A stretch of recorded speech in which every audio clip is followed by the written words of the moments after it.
I would like to open the session in the morning to offer some basic thoughts about why is it that we discuss cities and climate change in the same session. And it's very much following along the lines you just explained. Before getting there, let me briefly refer to the issue at stake. I guess I should suffer too as the organizer with this thing. Okay. What we see here is a cover of the most prominent German weekly magazine, Der Spiegel, referring to the climate catastrophe with an obvious exaggeration. This is the cathedral in Cologne, the entire city is underwater, only parts of the church remains above. This is shocking and it is an exaggeration. What I feel is more shocking is that this was published more than 22 years ago. And it was published at a time where, for the first time in human history, we have surpassed, with our humanity's ecological footprint, the world's biocapacity. And since then have been building up what we could regard as the other big credit crunch. Since then, or particularly over the last years, a lot has changed about the debate on climate change. These are just images, and I think most of you will recognize these. This is New Orleans. And then there were a whole series, next slide please, whole series, next slide, of images and campaigns that were referring and trying to really create a different understanding of what we're talking about. And then, of course, most importantly, a whole series of new scientific studies on the economics of climate change, and then most importantly, the IPCC, being taken far more serious since the publication of that report by the private sector. This is presenting at the World Economic Forum, seeing climate change not only as a risk to the private sector, but as an opportunity. Nevertheless, we have to acknowledge that so far what we have been doing is little more than wallpaper to an infrastructure that remains highly unsustainable. So let me link now with 5 basic points: cities and climate change. The first one refers to the session yesterday we started with, urban growth and the related vulnerability of cities. And this is something the very formal structures, such as here, the building up of Shanghai, as well as the informality of Mumbai, share. They both locate very close to the sea, to rivers, due to their strategic location for transport access, and risk severely being affected by flooding and sea level rise. Here, the latest UN publication for Latin America.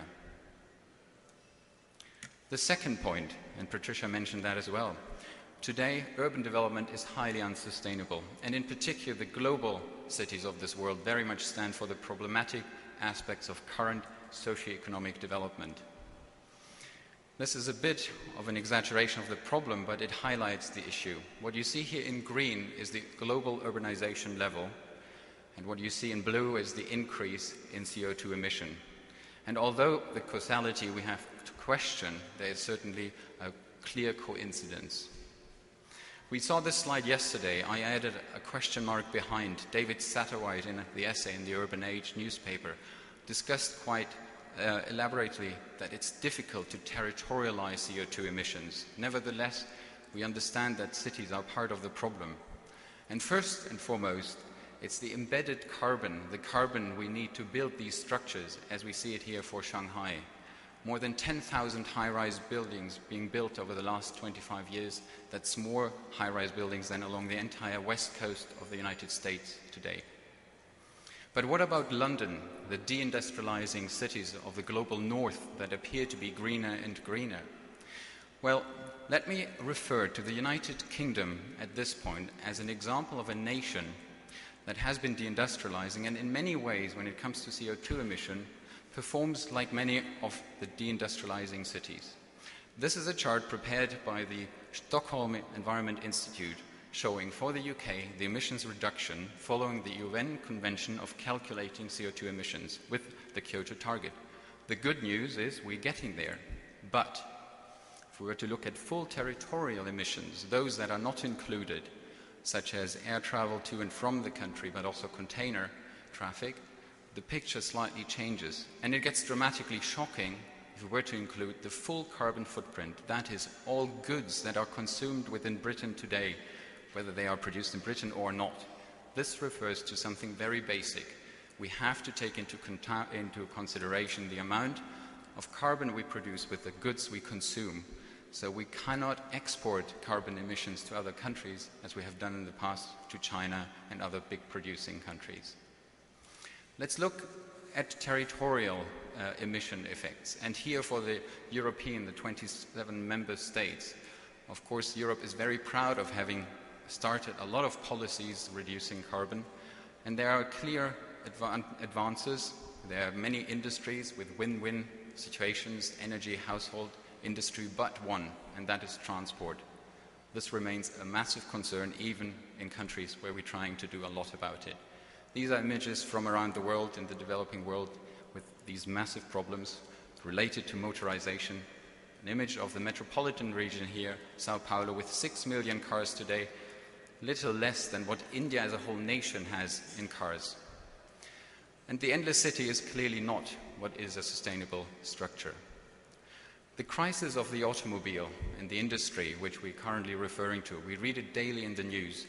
I think we have to consider whether this is a crisis of an industry that just needs to survive the next couple of difficult years, or whether it's a crisis of a product, But also cities suffer from a different unsustainable issue, and they rely, we know, from being connected, but global air travel is a major issue. In fact, new cities emerge around airport hubs. This is the image of Dubai, a city that is currently building an airport for 120 million persons per year. That's more than all airports of London put together. The Mayor of London reminded us at the same time that today, if you were to include the carbon footprint of air emissions into London's budget, it's by far the largest contribution with 34%. I'm going to become now positive.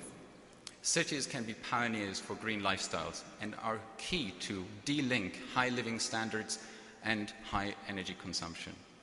This is an image mapping our two basic issues. On the vertical, the national ecological footprint per person.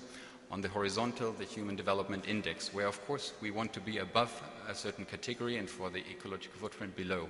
Today, only 2 countries perform in this box, and it is our hypothesis that well-designed cities can bring us exactly where we need to be.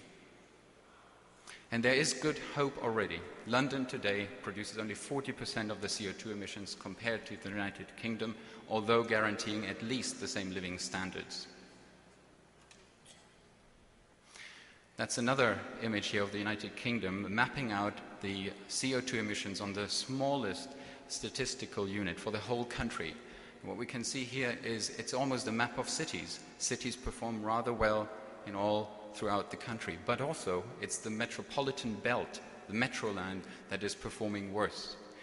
To conclude here, it's really the difference between that urban typology, the public transport, flat living relationship of the city, compared to this sprawling, car-dependent, single-family or terraced housing strategy that is the difference that makes a city sustainable or not. Fourth point, cities are progressive environments. I think the reference to our Urban Age Sao Paulo survey shows this. We asked whether people are willing to reduce car use and promote transport, walking and cycling, and surprisingly more than 70% in this metropolitan area agree to this statement. And it's because of that that we have seen all around the world massive innovations. Bogota with the Transmilenio, the cycling in Paris, congestion charge in London, and of course the closing of inner city streets throughout the world, as here in Rio de Janeiro. Fifth point, city governments can operate effectively. And that is clearly a reference to, first and foremost, devolution. The whole idea of enabling local government, I think we all share here the Time magazine highlighting the new power of European mayors and the positive effects in general, not only referred to the environmental. And we have seen over the last years a whole range of initiatives where cities try to accomplish, here with the C40 network of cities, accomplish similar agreements such as nation states. But of course, they don't have the same mechanisms often to then implement the situation on the ground without the support of the nation states. And two reports, one here, the London CO2 report, as well as the Greener Greater New York plan we heard yesterday about, remind us on that yes, cities can be innovative but need to have the support of the broader structure. And maybe to conclude on this overview, which highlights the two big scales of the city, the metropolitan and then the very local, the neighborhood scale, it's a reminder of that it's strategic planning that has to recognize both parts of the city, and a policy for the long term that needs to be reinvented. And it's difficult to refer to reinventing planning at this stage, but I think that's ultimately lurking behind. The planning discipline and planning for the future is something we have to address. And to conclude with an image of Sao Paulo, something which we hardly would call an ecological, wonderful idyll, I do believe that this is an image which has far greater promise for a sustainable future, a sustainable urban future, which in fact has to include any sustainability strategy. Thank you very much.